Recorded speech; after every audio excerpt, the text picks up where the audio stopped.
What's going on, everybody? Welcome in Tuesday edition. Woodward Bets in the house. Glad to be back. I had a little vacation, Scott. Not really a vacation. As you know, I coach a lot of softball, and we went down and we were down at Cedar Point, which was a lot of fun. But damn, was it cold out there? That wind coming off that lake once it got dark, and as we get older, the wind just kind of whips through you a little bit harder. So I had some fun. Team took third place, so a good showing overall. But thank you to Detroit Beastie once again for stepping in and jumping in here with you, Scott. Not an easy job hanging out with you, so I'm glad that he was able to survive that. But all jokes aside, buddy, how we doing on this fine Tuesday evening? You're right, man. It is cold outside, man. I don't know how you survived out there at Cedar Point on that lake. I remember one time I've been to them Hollow weekends. That's a lot of fun down there. It was. Go down there. Yeah, they do it up. They do it pretty good. It's kind of fun just to. Yeah, I'd get me a big old beer at one of them bars and sit down on one of them, big rock garden things, and just knowing that these monsters, and they come out and they slide on their knees and do all kinds of like they got roller skates on their knees, and it's like nuts, man. They're trying to scare people when they're hiding, and you see some poor soul coming through, and then all of a sudden they jump out of the bushes and scare the crap out of them. I don't know about you, Chris, but I get a kick out of that. Oh yeah, it's fun. And some of the kids were like, yeah, whatever. Some of them, I coach 12-year-old girls softball. So some of them are, they're tough. They're shrugging these monsters off. A few of them are basically crying when these things pop out. So it's quite interesting, the dynamic. And you got to love the $15 beers as well. It's kind of like being at the game. Like, you got to do it. No one's happy about it. I could buy the whole damn 12-pack for $15, but so be it. So how did everything go for you over the weekend? Obviously, we saw a lot of things. We get our Michigan State showdown with both teams undefeated, with Michigan winning big at Northwestern. The Lions, they hung in there. I'll give them that. I thought the Rams were going to truck the Lions and, some trick plays, and they come out and score first, and they end up covering the spread. So locally, that's what's going on. So how was your weekend overall? We obviously have a lot to talk about here today. We got waiver wire to cover today. We got World Series to talk about today, NBA. So things are going well, but how was your weekend? Fantasy-wise, DFS-wise, betting-wise? How'd we end up last weekend? It wasn't too bad. I mean, I normally play 2 or 3 teams on the 2 sites, and I did show. We reviewed my one team yesterday. I ended up cashing. I got a 4Xer on my one main team, which was pretty good. Didn't have any like qualifier wins or anything like that, but Chris, I got to tell you, man, I had a Sunday night. I was in a qualifier for King of the Beach for DK, sitting in first place, all excited. I was actually getting ready to text you and say, "Hey, bud, look what I got here on the hook here." And 9 seconds left. Garoppolo gets the ball back. They're down 12. Like, why wouldn't you just kneel on the damn thing? So, and I had Hasty. So if they would have handed it off to Hasty, I'd have been fine. But what did they do, Chris? He runs around aimlessly, dances around and takes a sack, and the dude in second place has the Colts defense and gets the point for the sack, and he passes me by a half point. I'm still dumbfounded. Like, why would you put your players in harm's way? But man, I was dumbfounded. But the other thing is, I know you're making fun of me. I had to go out there and rake up some leaves. I don't know, man. I am sore. I feel like somebody done beat me with a broomstick. I don't even know. I was telling you guys I might have to miss bowling or something here coming up. I mean, I'm seriously sore. I don't know. I might getting old or something. Come on, man. We ain't that damn old. Raking leaves. There had to be something else. Like you tell me you went axe throwing or something all day. Like, okay, the shoulder's sore. Or raking leaves. And you can't go bowl. I know you're a big bowler. So for you to say you're going to skip bowling night, this catches me really off guard here. Raking leaves. You ain't that old. Come on. Oh man, I'm telling you, I don't know what it is. My shoulder. I'm going to have to get out that icy hot stuff and stink it up around here. But hey, it is what it is. I'm sure I'll tough it out.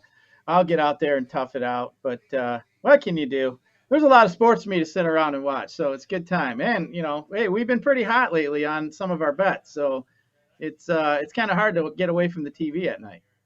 We all know what's causing those shoulder problems, but this is a family-friendly show, so I won't get into detail there. We'll just leave that alone. But again, we got a lot to get through here today. Talking football, we'll get you guys through the injuries that are going on here, update guys that we think are going to be in a good spot. Of course, Tuesday, always our waiver wire show, so we'll give you some guys to add off of the waiver wire this week. Again, we'll talk some MLB. We'll look at the World Series Game 1 starting tonight to give you some best bets there, some plays for DFS. We'll take an early look at the NFL lines like we always love to do, see if anything stands out from that perspective. And maybe I'll give a few NBA winners later on in the show and some DFS plays there as well. So, Scott, a lot to do here today. So let's jump in with some NFL talk. And before we get into things, this Tom Brady 600 touchdown thing was kind of crazy. They end up throwing the ball in the stands. A guy gets the ball right away. What are they going to do with it? So here's the final haul for this guy. I believe he got one Bitcoin, which sits right around $64,000 the last I checked. A couple game used jerseys from him and Mike Evans. 2 years of season tickets for the Tampa Bay Bucks. Am I missing anything? I think it equaled out to like $96,000 or something. Scott, is that enough? Did this guy, even Tom Brady came out and said he gave it up a little bit too easy. So the guy probably felt bad. They're pressuring him. And so he says, all right, this is a decent enough deal. For me, I'm holding out. This is a valuable football. No one has ever thrown 600 touchdowns. It's not like it was the 300th, the 400th. I'm saying, sorry, Tom, somebody effed up. I'm hanging on to this ball. You guys better pony up a little bit more than 96,000. So, to me, we're talking millions if you hold out on this ball. But where do you come out on this whole thing? Yeah, that's kind of tough. I mean, I had heard reports too that the Bucks told them that they weren't going to verify that was the exact football if you left the stadium with it. So, you know as well as I know as sports collectors, that's kind of big. But I'm sure he could have arranged that somehow if he would have been smart. Maybe took some pictures and blah blah blah. But you know what? Me being a sports collector, I mean, this came up a couple times here recently about things. And for me, different scenarios with athletes. And I'm a sports collector, and this is what I would advise. Get something from him that is a one of one in that situation. If he wants the football back. So if he got 2 signed jerseys with Brady and Mike Evans, I hope it was signed something as in the tune of a 600 home run or touchdown, because now that jersey becomes a one of one. So, as long as you end up with something that's a one of one from that scenario, ask for his rookie card autographed and have him sign it 600 TD or something along those lines. So put yourself in a position where you end up with something that I think is just as valuable. So I think if he would have done it right, I'd like to see how these jerseys were signed and the Brady helmet was signed, because if it does note something of that 600 touchdown and, he has all that together, I mean, that all of that combined could be worth close to what that football is worth if it's done right. But I hope he just didn't get it and they just handed him a couple old jerseys and had it autographed, because, I mean, there's thousands of Tom Brady and probably Mike Evans jerseys out there autographed. So at this point, you just want something that's a one-on-one. But, yeah, I mean, Mike could screw up. I mean, give it to the guy. But I don't know. It's hard to say what I would have done. I mean, you got so much going through your mind at that point. But I probably would have worked something out with the team and probably would have tried to get something, of value. Who was it that Romo said get a date with Giselle? Hey. There you go. Now we're talking. So I'm sure they pressured him, like you said. Threatened him that we can't validate this. You know how many cameras there are at a damn NFL game? Somebody's got some footage of me catching this ball. So you're right. I mean, if there is an inscription saying, hey, to the guy that caught my 600 pass or something like that, that becomes very valuable. So we'll see. It just feels like this guy got squeezed, got hosed, and a lot of people take the other side. Like, he got $96,000 for catching a football. So there's that side as well. I just think the value would be so much more. Imagine holding out and just let the people keep it. Like, who's going to pay the most? Who's going to give me the most money? Is it the Tampa Bay? Is it Brady? Is it the NFL Hall of Fame? Is it a $1 billion collector? Like, it would have been fun to see how much that escalated, but ends up just kind of a raw deal, in my opinion, for this guy. But Man, we'll I see. saw some So, Brady shoes yesterday. Went for like 1.4 million. Some game worn wow. Michael Jordan shoes I saw, and I thought, holy shit, man. I mean, it's just that's crazy to me. I mean, I guess maybe after he retired, he's standing up there and on his Hall of Fame. If right around that time you wanted to sell that football, I mean, that football at that point would be probably worth, the most at that point. But yeah, definitely an interesting topic. I thought that was. But hey, I think if I'm ever in that situation, I'm trying to leave with something 101. Yeah, for sure. And both of us are different collectors, with sports cards and, I know you do some memorabilia things as well. And now we got NFTs like Top Shot and things like that. So maybe on some of the slower days, we can mix in some collectible talk. But today, definitely not that day. First off, want to thank the sponsor of the show, Underdog Fantasy. Make sure you guys get over there, download the app, or you can play right on your desktop. Very, very slick, user-friendly app where you can do different best ball drafts, different prop drafts as well. You can combine 3-4 different props and multiply your winnings 5, 10, 20 times. Scott's buddy took advantage of our offer and turned $10 into $100. So all you have to do, download the app, use promo code WSN as in Woodward Sports Network, and that's going to get you $10 free on a $10 deposit. So stuff going on in all the major sports. Again, NBA going on, MLB, NFL. So a lot of different choices. Entries as low as $1 all the way up. So make sure you guys go and check them out today. Underdog Fantasy. Use our promo code WSN. Also, head over to Twitter. Make sure you follow our page at Woodward Bets, where we're going to be putting a lot more content. Also, follow the network at Woodward Sports. And we want your KMAs. And you can figure out what KMA means, but who burned you this week? Who burned you in your DFS contest, your season-long contest, whatever it may be? We want to be your forum for that. So send us those at Woodward Bets on Twitter. We cover those every Wednesday. We also want to hear your sit-start questions in your season-long leagues. Your trade stuff's getting tight, Scott. Bye weeks, we always talk about it. Injuries we're about to go over. So if you're in a pinch, you're not sure, head over to at Woodward Bets. Send us your question, and we'll cover those live on the show every Friday. All right, let's get into the NFL here today. We'll cover NBA towards the end, just 5 games tonight. So, again, we'll try to find you some winners there, some DFS picks towards the end of the show. But let's get into the injuries here, Scott. A lot of injuries to cover. We'll start with Baker Mayfield. No practice yesterday, still dealing with that shoulder injury, so we'll see what happens there. Miles Sanders, ankle injury. Looks like he's probably not available. Sounds like he's week to week. Basically, it was a split there between Gainwell and Boston Scott. So I prefer Gainwell. We'll talk about that more in our pickup section. But Darren Waller was dealing with that ankle injury. We know he sat out last week. Sounds like he's day-to-day. So hopefully he's back ready to go. Devontae Adams, this is a big one. This game's on Thursday night against Arizona. It's going to be a hell of a game. Green Bay without Devontae Adams is going to be in trouble here. So he's on the COVID list. We'll see if he's able to get activated before that game.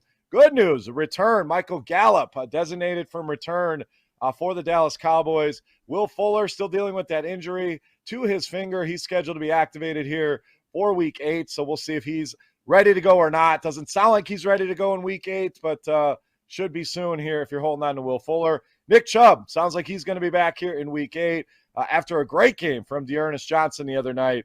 We'll see Nick Chubb back. That's the lead back there for Cleveland. And Zach Wilson, MRI on that sprain. PCL sounds like he's going to miss a couple weeks. And, of course, we know they went out and added Joe Flacco. So, Scott, of all these injuries here, a lot of guys out, some guys returning. Which ones are the biggest ones in your opinion? Yeah, Devontae Adams is the elephant in the room here for sure. I mean, obviously with that COVID, he's got to pass, 2 COVID tests within 24 hours apart. So if he doesn't pass, I'm assuming if they don't announce that he doesn't pass one tomorrow, he's not going to be able to go. I did hear that surprisingly Green Bay is 6-0 when Adams does not play. I thought that was surprising. I looked that up, but obviously they're going to be facing the undefeated Cardinals and J.J. Watt at defense. So definitely going to need some Devontae Adams, but definitely if you're looking there, I mean, kind of you need a receiver streamer. I mean, you're going to have maybe Cobb's out there, Lazard, guys like that. So definitely that's going to be interesting because that's just such a huge target share for the Packers.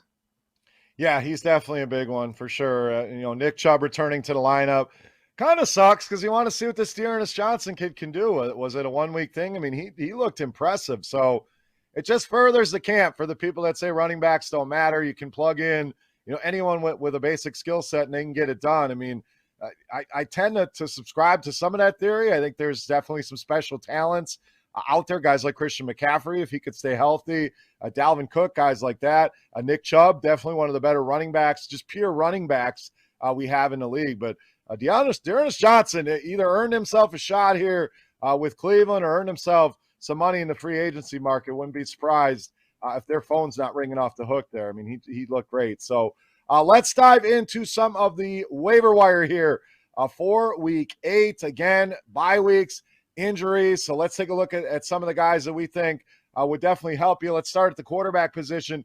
Jameis Winston still available in almost half of leagues out there, and gets a revenge game here, Scott. Gets Tampa Bay this week. So you know Jameis is going to be a little bit fired up here this week. The running back position, we talked Kenneth Gainwell. So I think he'll be the bigger end of the committee there with Boston Scott. Again, it looked like things were split pretty much down the middle. Both guys very good in the passing game. So we'll see how this works out. But a great matchup this week with our Detroit Lions here locally. So Gainwell's available in almost 80% of leagues. Brandon Bolden, another guy that's available in a ton of leagues, 94% availability. And this one was kind of a surprise, Scott. We thought Ramondre Stevenson would take on this receiving role after what he did the previous week. And then it was right back to Brandon Bolden. So he's very intriguing here. Wide receivers, we have Russell Gage, 90% availability here with Atlanta. That offense starting to get it going. Van Jefferson with the Rams, 91% available. Tight ends, if you need one there, CJ Uzoma and Mo Alley Cox are widely available. And then defensively, we got Cincinnati and Atlanta as some streamers here we like in week 8. So again, which ones here are you prioritizing? Which ones are you kind of passing on? To me, the running backs are always intriguing. I would add Boston Scott to this list, kind of see how that plays out here with Gainwell being the more popular ad. Maybe some people forget about Boston Scott. So thoughts here, week 8 free agency, Scott. What are we doing this week? Yeah, Gainwell, he's more or less been their pass catching back. So I don't know. That's going to be interesting to see if Scott does come in there and kind of just fill the role that Miles Sanders is leaving and Gainwell kind of stay in his role, or do they kind of just move them around? So yeah, that's going to be interesting. I had mentioned Winston before, especially just because he has 3 games here with some cupcakes moving forward.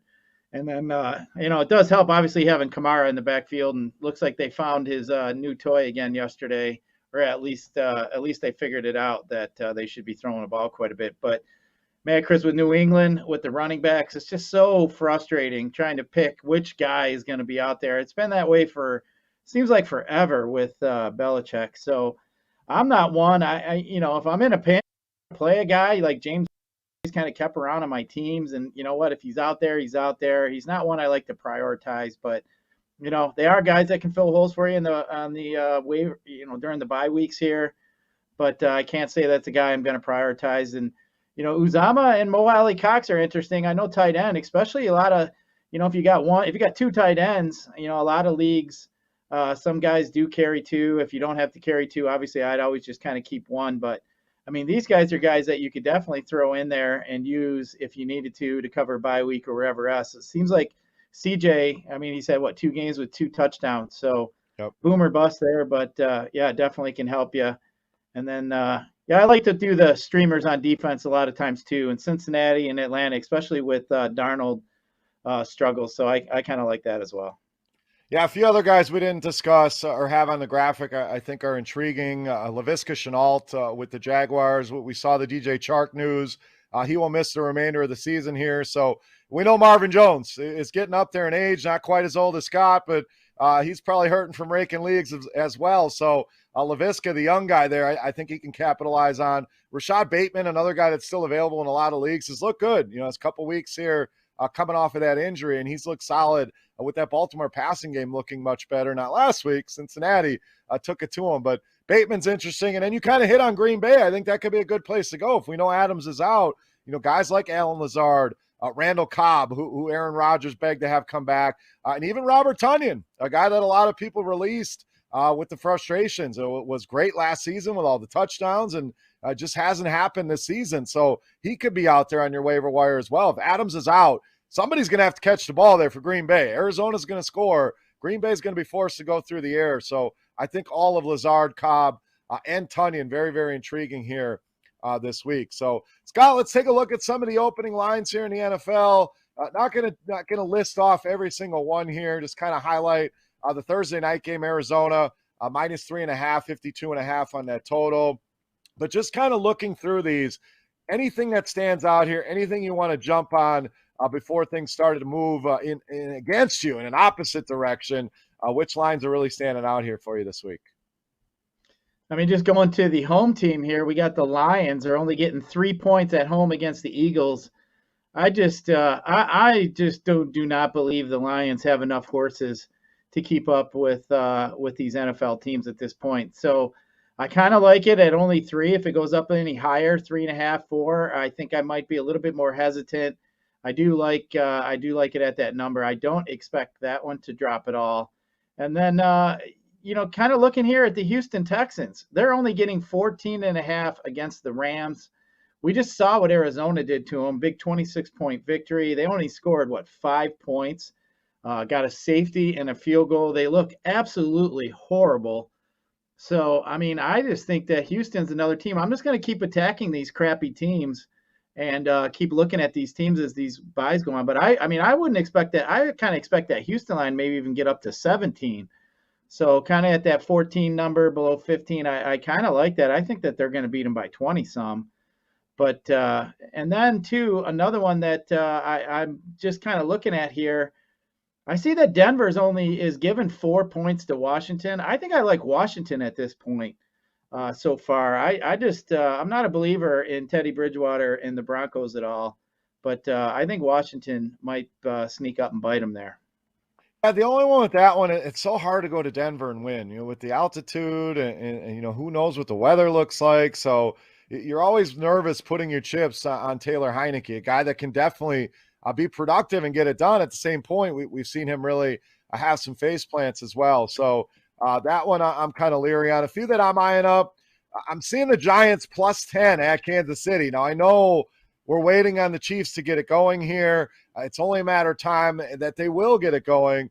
But I like the Giants with that one. I think this line ticks down. We always talk about, Scott, Kansas City, a big public team, always have a big backing, and rarely cover the spread. So give me double-digit points. And I know it's the Giants, but they look damn impressive last week at home against a Carolina team that I think is still a solid team. So I would jump on that one. I think that will dip down more like 8.5. So grab the 10 while you can.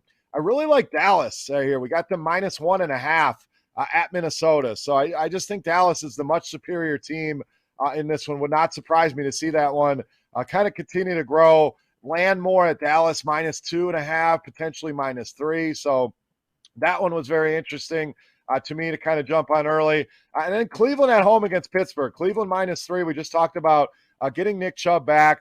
I know the question is, well, what if they don't have Baker Mayfield? I don't think there's a huge drop-off here at the quarterback position, to be honest with you. Mayfield has not looked great this season. So I don't mind that one minus 3. Again, Pittsburgh, to me, a little bit overrated. I think that one could climb as well. So those 3 really stood out to me, along with Arizona. If you have any inclination that Davante Adams is not going to play here, and I know Scott gave the statistic 6-0 without him, I find it very hard to believe that this team could go to Arizona without their best player offensively and beat this red-hot Arizona team. So if it's announced Davante Adams is out, Scott, where do you think that line lands? I think it's got to be a couple points at minimum. It probably goes to Arizona minus 5.5, minus 6, in my opinion. Now, some of it may be baked in already. Maybe they're already factoring the Adams news in. But if you're like Arizona here, now's the time to kind of pounce on that. Yeah, Arizona actually was 3, I think, yesterday, went up to 6 as soon as that news started breaking. If I'm not mistaken, I thought it was around 3.5.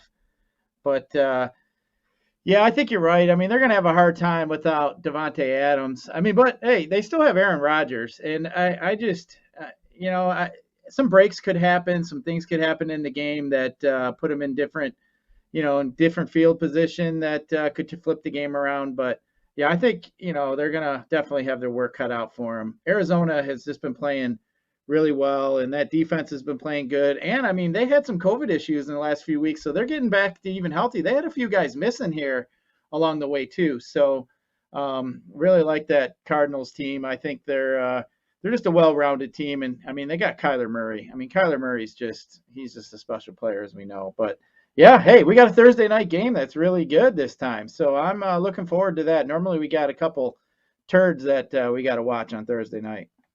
And you're right. A lot of these lines have already moved to Arizona -6 at most spots. So we're even behind on that one. But even at 6, without Adams, I think I'd go Arizona there. But it just shows you being early to the market, very, very important on some of these lines. So we'll continue our weekly look at early point spreads and things we want to jump on before people get it going. So let's talk some baseball here, Scott. I know you're the baseball guy amongst us. I always enjoy the World Series, of course, but I know you have a passion for baseball. So a World Series here, obviously Atlanta and Houston. We got more Charlie Morton against Valdez here in Game 1. Houston sitting about -135.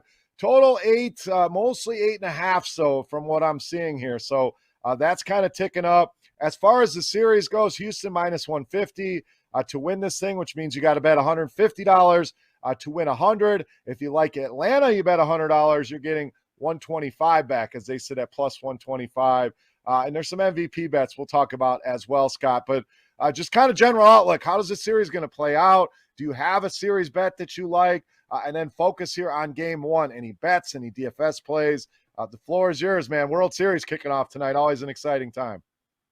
Yeah, definitely an exciting time. I love watching me some World Series baseball. I got my Tiger jersey on because they're going to be in the World Series here in the next few years. Easy, if you ask me. easy now. I'm a homer. Easy. I'm a homer. I get it. But they got some good young talent coming up, so I'm excited. But anyway, tonight we got the Braves. I mean, the Braves were basically a lot of people put them to bed, thought that they were going to be done, especially when they lost Acuna. They went out and they made some great trade deadline moves and put them in a position here. I mean, they got Eddie Rosario for Pablo Sandoval, for God's sakes. The guy ends up winning the LCS MVP. I mean, just kudos to their management over there for keeping them alive and putting it together. And then, of course, we got the cheaters. We got the Astros coming in. You know, everybody's going to be giving them shit. I think they're really hoping they can win, and hopefully they put that behind them. But, I got the Astros winning tonight, but I actually have the Braves winning in 6. I think the Braves are just too deep of a team. It seems like the Braves got their bullpen kind of set. They're running the same 3 guys out there game after game.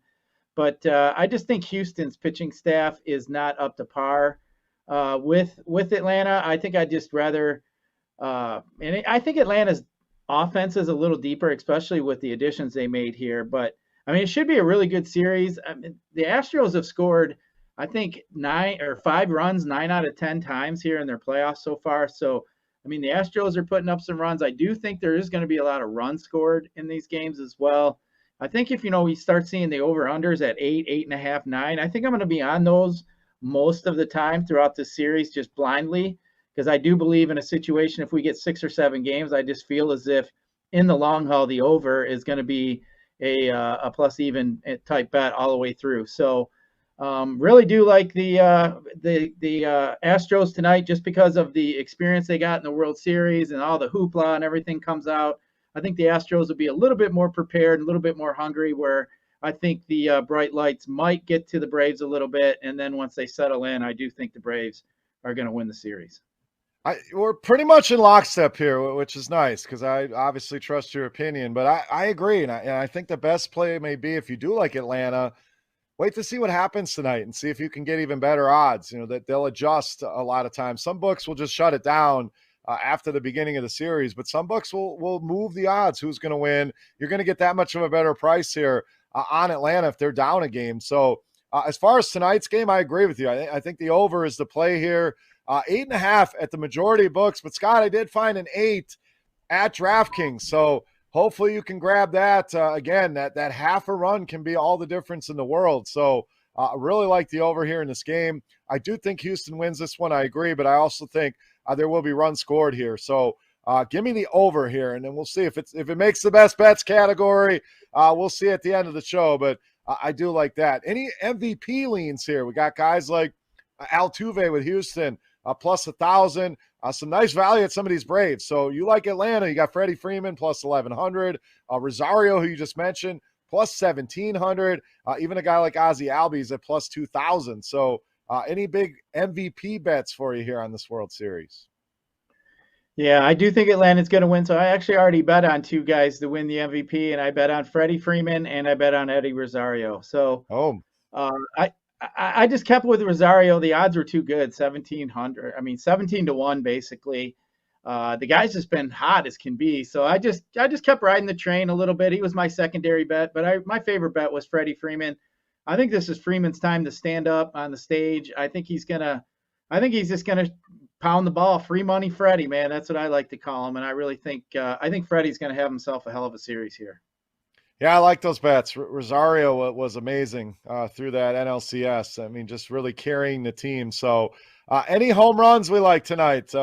We've done well in this department. So, anyone that you're seeing that you're liking here tonight? The favorites are guys like Austin Riley plus 240, Yordan Alvarez is plus 270, Ozzie Albies 290, Rosario and Freeman sitting right at 310, 320. Any home run calls we want to make here tonight, Scott? Well, I will say I know a lot of people tend to shy away from the lefty-lefty type matchups, but I really think here that Freddie Freeman's going to hit a home run. I mean, I think he's going to hit one off Valdez. And you look, he's basically 3.2 to 1. So you bet 100, you're going to win 320. I mean, he's a guy that I'd have in my pool. And then the other one that I'd probably look at is Correa. Correa's been pretty hot too. You get 4 to 1 on Correa. So I think I would probably start off with Freeman and then Correa just to have a guy on each side.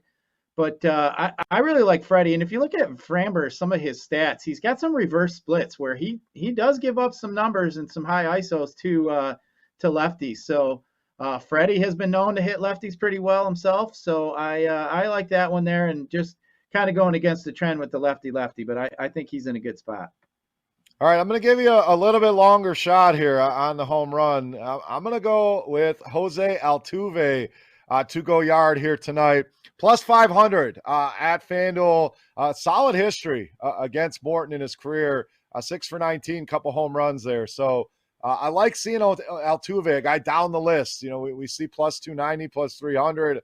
When you got to get a guy his caliber at plus 500, I really like that bet. So hopefully we stay hot with these, but Altuve, the guy I would definitely be throwing some money on here tonight to hit a home run. So I like your calls as well, Scott. I was trying to find, Altuve to record an RBA, also plus 195. So maybe a same game parlay those together. Again, a lot of the books are doing that now, makes it a lot of fun. So I'll be throwing together a few of those here for tonight. So any final thoughts here on baseball? Or I mean, I'm excited for the series to go. You're the same game parlay guy. Have you put anything together here, or anything you're going to share with the people? Maybe at our Woodward Bets page later on Twitter. What's your plan maybe I'll here put for one tonight? out there.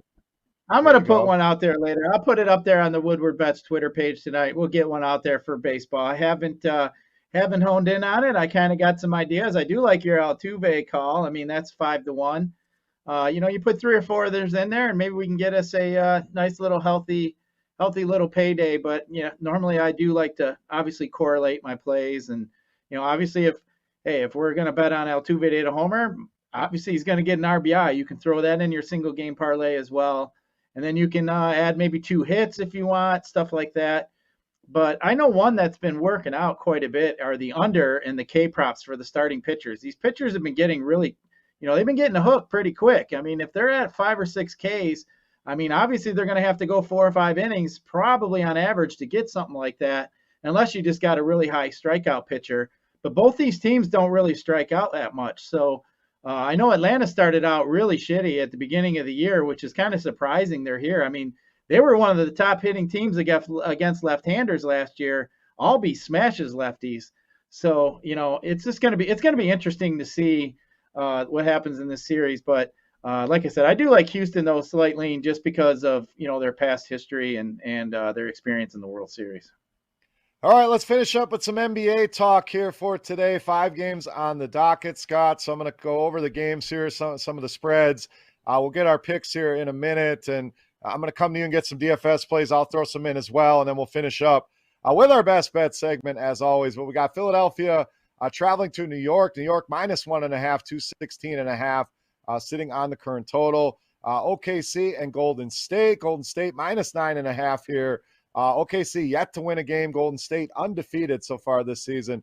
Houston traveling to Dallas, another big spread at -10.5.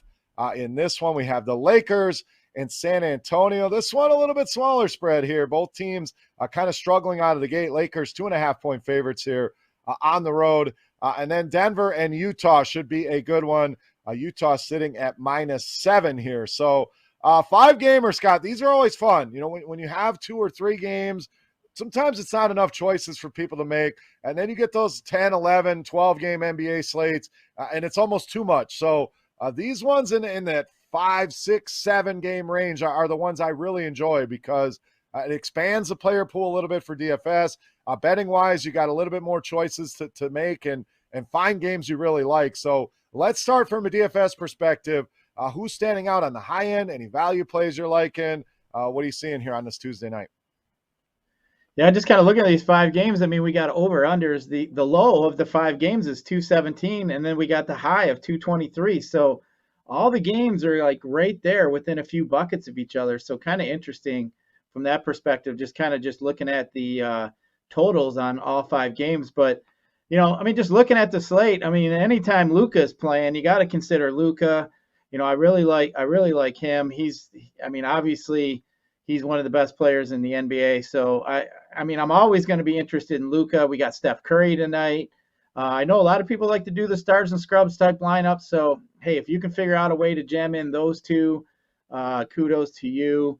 But, you know, just kind of looking around at some guys that just kind of looking at, you know, is it going to be a Joel Embiid night? So you're going to obviously have to choose if you want to go Luka, Embiid, or somebody like Curry. So obviously you can't pay up for them all.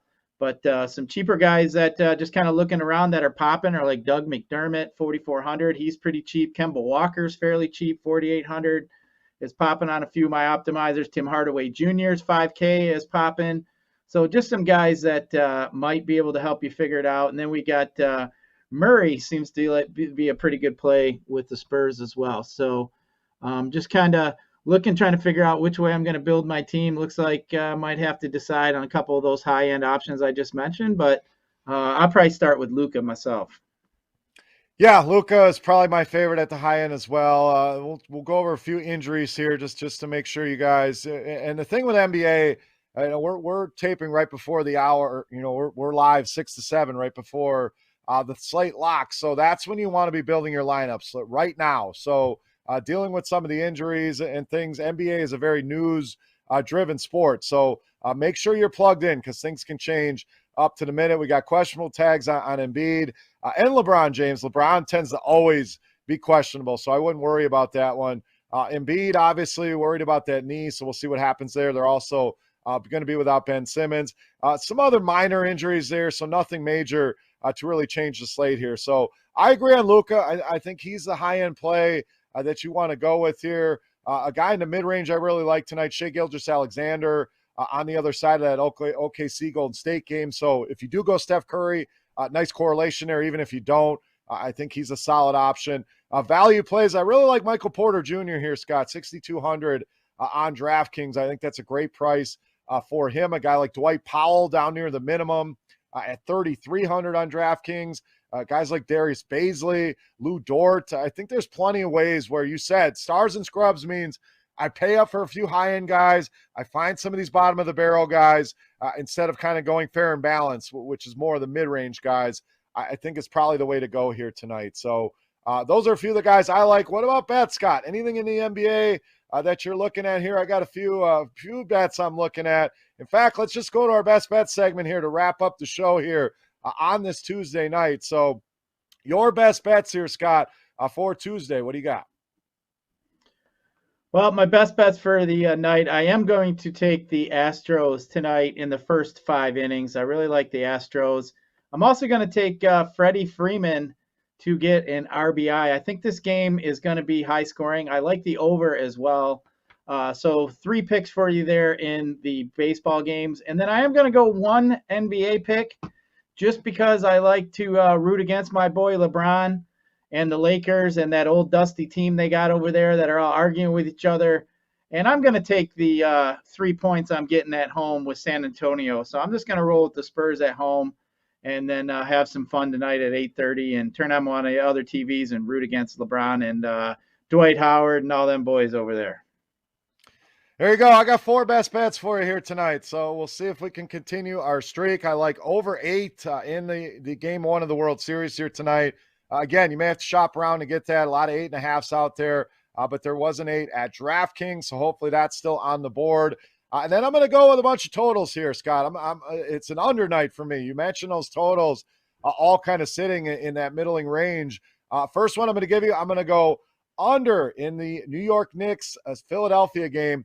Under 216.5 for a lot of reasons here. If Joel Embiid ends up missing this game, obviously takes a lot of punch out of that Philadelphia offense. We know they're already without Ben Simmons, and I really respect this Knicks defense. So this total seems a little bit too high. This feels like a game that's going to kind of grind out. So best bet there, under 216.5 in that one. I'm also going to go under in Golden State and Oklahoma City here. I think Oklahoma City is going to struggle a little bit.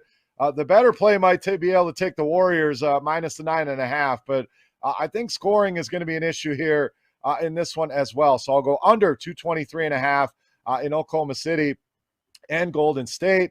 And I'm also going to go under in that Lakers-Spurs game. You hopped on the Spurs.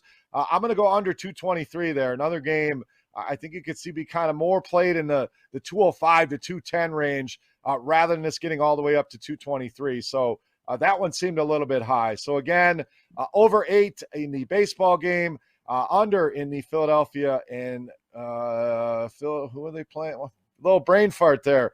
Under in Philadelphia and New York. I don't know why I lost that one. Under in Golden State and Oklahoma City. Under in the Lakers-Spurs game. And then the bonus, it's hard to make it a best bet at plus 500, but we're going to throw it in there anyway. Jose Altuve, I also like plus 195. For an Altuve RBI. So, Scott, lots of best bets thrown out there. Let's hope we have another productive night here on Tuesday. Any final thoughts here for the people? We went through a lot of stuff. Again, tomorrow will be our KMA segment, but final thoughts here for Tuesday night for the people. What do you got? Well, definitely won't be raking any more leaves this week, that's for sure. But I do plan on watching some baseball tonight, got some NBA, and have some fun. Hopefully our best bets hit in. We get us some lunch money for tomorrow. That's always the goal. Here we go. Raking leaves. Maybe that's the terminology you're using, throwing out there. Yeah, I was raking leaves. So, yeah, stay away from the leave raking. Thank you to everybody for watching. Thank you to Underdog Fantasy for sponsoring the show. Make sure you guys get over there and use promo code WSN. $10 free on a $10 deposit. Go and check it out today. That's Underdog Fantasy, promo code WSN. Again, tomorrow, our KMA segment. You can submit those at our Twitter page at Woodward Bets. Make sure you follow the network as well at Woodward Sports. For Scott, I am Beer. We are Woodward Bets. Thank you for watching. We'll catch you tomorrow.